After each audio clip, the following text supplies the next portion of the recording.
Hello friends, welcome to Shri Tamil channel. இன்றைக்கி நம்ம பார்க்க போகிறது ஒரு இன்ட்ரெஸ்டிங்கான ஈவினிங் ஸ்நாக் ரெசிபி. ஒரு கப் ஜவ்வரிசியை வச்சு நல்ல டேஸ்ட்டாக டிஃப்ரெண்ட்டான ஒரு ஈவினிங் ஸ்நாக். வெளியே கொஞ்சம் கிறிஸ்பியாக உள்ளே நல்லா சாஃப்டாக சாப்பிட்றதுக்கே ஒரு இன்ட்ரெஸ்டிங்கான டேஸ்டான ஈவினிங் ஸ்நாக் எப்படி செய்யலான்னு வாங்க பார்க்கலாம். முதல்ல ஒரு பவுலில் ஒரு கப் அளவுக்கு ஜவ்வரிசி எடுத்துக்கோங்க.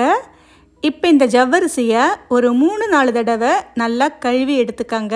தண்ணியை சுத்தமாக வடிகட்டிக்கலாம். அடுத்து இதில் ஒரு 1/4 கப் அளவுக்கு தயிர் சேர்த்துக்கோங்க. கூடவே இன்னும் ஒரு 1/4 கப் அளவுக்கு தண்ணி சேர்த்து நல்லா ஒரு முறை கலந்து விட்டுக்கோங்க. எல்லாமே சேர்த்து நல்லா கலந்து விட்டதுக்கப்புறமா இதை ஒரு மூடி போட்டு மூடி வச்சிடுங்க. ஒரு 4லேருந்து 5 மணி நேரம் இது நல்லா ஊறட்டும். இந்த மாதிரி கலந்து விட்டு நைட்டே ஃப்ரிட்ஜில் எடுத்து வச்சாலும் காலையில் எழுந்து நாம் செஞ்சுக்கலாம். 5 மணி நேரத்துக்கு அப்புறம் திறந்து பார்த்திங்கன்னா ஜவ்வரிசி உங்களுக்கு நல்லா சாஃப்டாக ஊறி வந்திருக்கும். இதை ஒரு முறை நல்லா கலந்து விட்டுக்கங்க. ஜவ்வரிசி எடுத்து லேசாக அழுத்தி பார்த்திங்கன்னா உங்களுக்கு நல்லா மசிய வரணும். அந்தளவுக்கு ஊறி வந்திருக்கணும். அதுக்கேற்ற மாதிரி ஊற வச்சுக்கோங்க. அடுத்து இதில் ஒரு மீடியம் சைஸ் பெரிய வெங்காயத்தை நல்லா பொடி பொடியாக நறுக்கி சேர்த்துக்கோங்க. உருளைக்கிழங்க லேசாக துருவிட்டு ஒரு 2 டேபிள் ஸ்பூன் சேர்த்துக்கோங்க. பொடியாய் நறுக்கிய கொத்தமல்லி ஒரு 2 டேபிள் ஸ்பூன், பொடியாய் நறுக்கிய இஞ்சி 1 ஸ்பூன் அளவுக்கு சேர்த்துக்கோங்க. 2 பச்சை மிளகாயை நல்லா பொடி பொடியாக நறுக்கி சேர்த்துக்கோங்க. ஜீரகம் 1/2 ஸ்பூன், 2 டேபிள் ஸ்பூன் அரிசி மாவு, அதுக்கு மேலே சேர்க்க வேண்டாம். பெருங்காயத்தூள் கொஞ்சமாக சேர்த்துக்கோங்க. அடுத்து தேவையான அளவு உப்பு சேர்த்துக்கலாம். இப்போ இது எல்லாத்தையுமே சேர்த்து நல்லா பிசைஞ்சு எடுத்துக்கோங்க. கையாலேயே நல்லா கலந்து விட்டு லேசாக அழுத்தம் கொடுத்து பிசறி விட்டுக்கோங்க. தேவைப்பட்டால் 1-2 ஸ்பூன் தண்ணியை தெளித்து கூட நீங்கள் பிசைஞ்சு எடுத்துக்கலாம். இப்போ பார்த்திங்கன்னா எல்லாத்தையும் சேர்த்து நல்லா கலந்தாச்சு. அவ்வளவுதான்.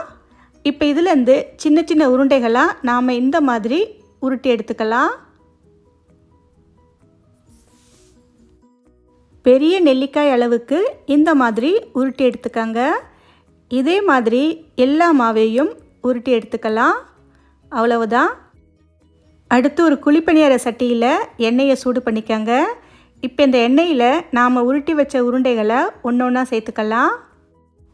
இப்போ அடுப்பை மீடியம் லோ ஃப்ளேமில் வச்சு வேக விடுங்க.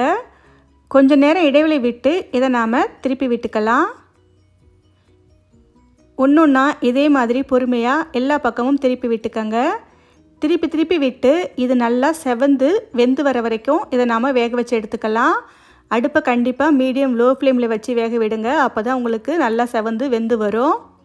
இப்போ பார்த்திங்கன்னா இந்த அளவுக்கு நல்லா செவந்து நல்லா மேலே கிறிஸ்பியாக வந்துடுச்சு. இப்போ நாம் இதை வெளியே எடுத்துடலாம்.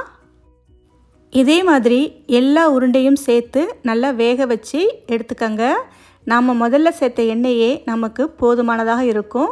இதுக்கு அதிகமாக எண்ணெய் தேவைப்படாது. அவ்வளவுதான் ஃப்ரெண்ட்ஸ், ஒரு சூப்பரான இன்ட்ரெஸ்டிங்கான ஈவினிங் ஸ்நாக். இதை சுட சுட கொடுத்தீங்கன்னா இதுக்கு தொட்டுக்க வேறு எதுவுமே தேவைப்படாது. தேவைப்பட்டால் க்ரீன் சட்னி இல்லைன்னா தேங்காய் சட்னி சேர்த்து சாப்பிட்டு பாருங்கள். ரொம்பவே நல்லாயிருக்கும். குழந்தைங்க கண்டிப்பாக விரும்பி சாப்பிடுவாங்க. ஜவ்வரிசி நல்லா ஊறி வந்திருக்கணும், அது ரொம்ப முக்கியம். ஓகே ஃப்ரெண்ட்ஸ், இந்த ரெசிபியை உங்கள் வீட்டில் ஒரு முறை ட்ரை பண்ணி பார்த்துட்டு எப்படி இருக்குன்னு சொல்லுங்கள். இந்த ரெசிபி உங்களுக்கு பிடிச்சிருந்தால் லைக் பண்ணுங்கள், ஷேர் பண்ணுங்கள். ஸ்ரீ தமிழ் சேனலுக்கு சப்ஸ்கிரைப் பண்ணுங்கள். தேங்க்ஸ் ஃபார் வாட்சிங்.